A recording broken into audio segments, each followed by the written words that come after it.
গতকাল শুনলাম আল্লাহ সর্বশক্তিমান বলা নাকি শিরিক। আমার আল্লাহ সর্বশক্তিমান বললে এর ভেতরে শিরিক ঢোকার সম্ভাবনা আছে। নাউজুবিল্লাহ, জোরে কোন। আল্লাহকে নাকি সর্বশক্তিমান বলা যাবে না। ইন্নাল্লাহা আলা কুল্লি শাইইন কাদির। আল্লাহু আকবার।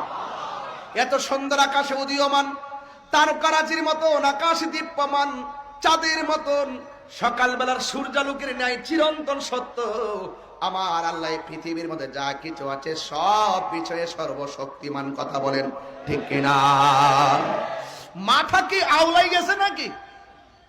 মাথা কি পাগল হয়ে গেছে?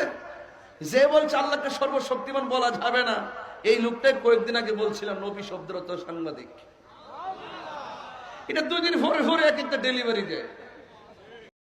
Likey